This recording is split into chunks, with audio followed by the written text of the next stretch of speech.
Donc, maintenant, nous allons voir l'objectif pédagogique numéro 3, qui est d'expliquer le test basé sur des checklists.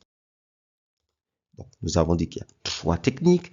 Il y a la technique d'estimation d'erreur, la technique de test exploratoire et maintenant voilà, la technique de test basé sur des checklists. Donc, dans les tests basés sur des checklists, qui est généralement une liste, d'accord, avec des points qu'on doit suivre de manière systématique et méthodique et valider les uns au fur et à mesure. Donc, dans les tests basés sur des checklists, donc, les testeurs vont concevoir, implémenter et exécuter des tests, d'accord, pour couvrir des conditions de test. Une condition de test, donc c'est un objectif de test qu'on aimerait donc atteindre, par exemple, sur un élément spécifique. Imaginons que nous avons dans notre logiciel, il y a un formulaire, par exemple, à valider. D'accord?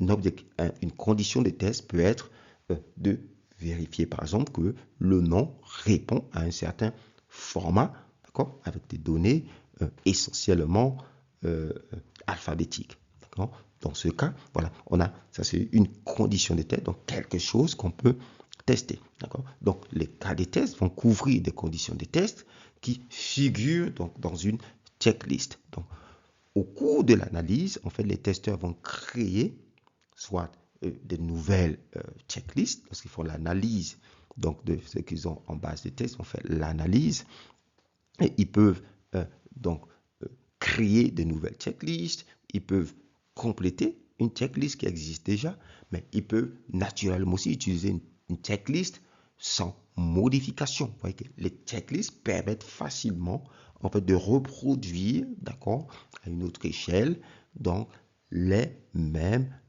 cas de test par des testeurs expérimentés différents. Pourquoi? Parce que généralement, ces checklists-là ont des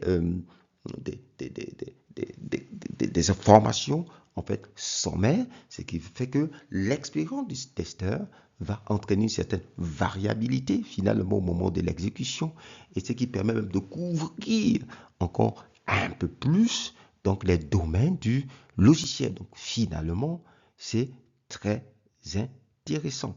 Donc, donc ces checklists-là vont être construites sur la base donc, de l'expérience.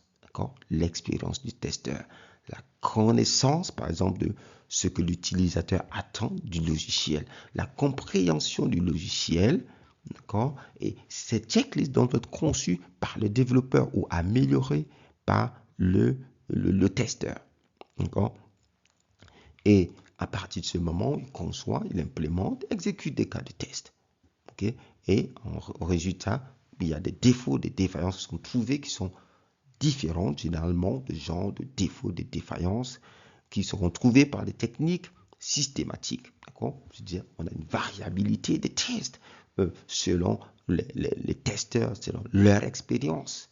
On a une grande couverture.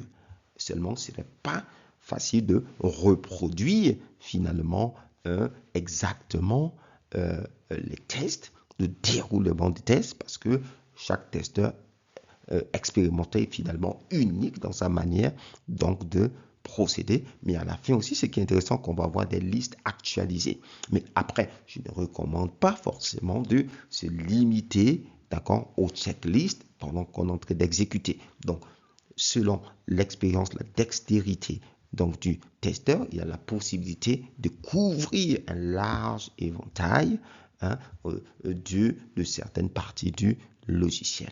Voilà. Donc, pour tous vos besoins en formation, formateur, matériel de formation, veuillez contacter Epignosis Center. Je vous dis, on se voit dans la prochaine partie où nous allons faire la conclusion donc du chapitre 4.